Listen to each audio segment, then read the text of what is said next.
In the shadowed depths of the ancient world, where light barely penetrates and mysteries abound, before the time of man, monstrous creatures roamed freely, their forms both terrifying and awe-inspiring.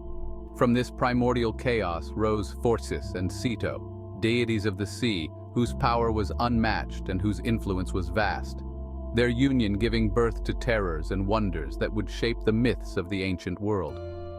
Among their offspring were the Gorgons, three sisters, Stheno, Euryale, and Medusa, each destined for a life far from ordinary.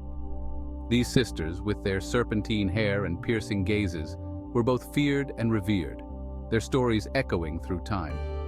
Born with serpentine locks and gazes that could turn men to stone, they were creatures of myth and dread, forever feared by mortals.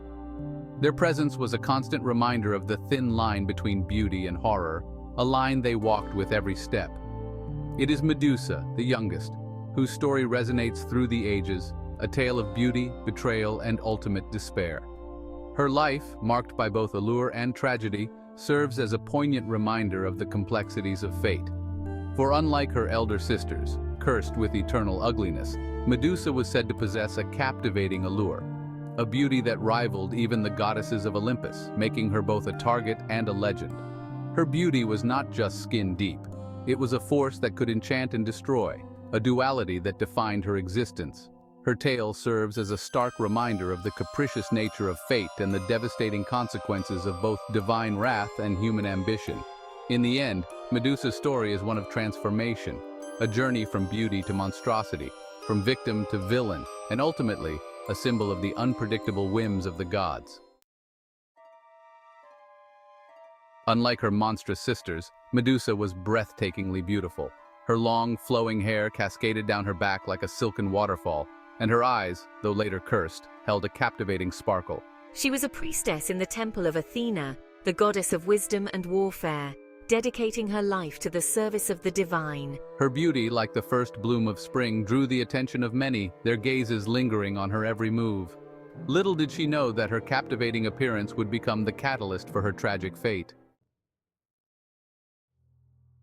One fateful day, Poseidon, the mighty god of the sea, was overcome by an uncontrollable lust for Medusa, a beautiful maiden who served as a priestess in Athena's temple. Blinded by desire, he pursued her relentlessly, cornering her within Athena's very temple, a place considered sacred and inviolable.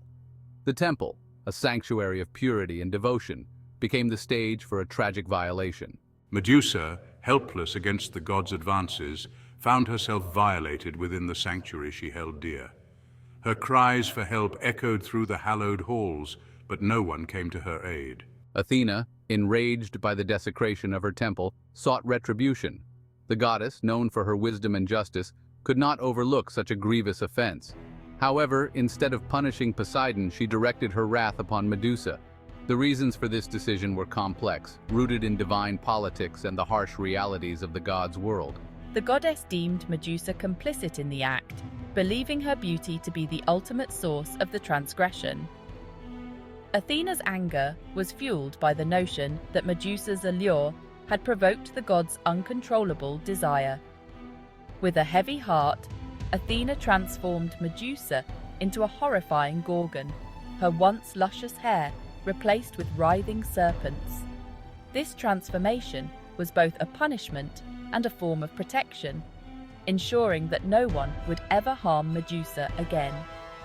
Her captivating gaze turned deadly, capable of turning any living creature to stone. Medusa, once a symbol of beauty and grace, became a figure of terror and tragedy, her life forever altered by the whims of the gods.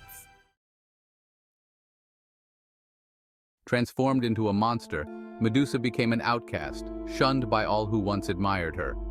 Her transformation was not just physical but also social, as she was cast out from the world she knew. Her beauty, once her defining feature, was replaced by a grotesque visage that inspired terror in the hearts of men. No longer did people see her as the enchanting maiden she once was. Instead, they saw a creature of nightmares. She was banished to the desolate ends of the earth, far from the world she once knew, forced to endure the eternal solitude of her curse. The island, barren and lifeless, became her new home, a place where no one dared to venture. The island became her prison, a constant reminder of her tragic fate. Each rock and tree seemed to echo her sorrow, and the silence was deafening. The once gentle caress of the wind now carried the whispers of her monstrous reputation. The very air seemed to mock her, as if the elements themselves were aware of her plight. Each day was an agonizing reminder of her lost beauty, her heart heavy with the weight of Athena's wrath and the injustice of her punishment. She mourned not just her appearance, but the life she had lost, the friends and family she would never see again. Her solitude was a constant torment, a never-ending cycle of grief and regret.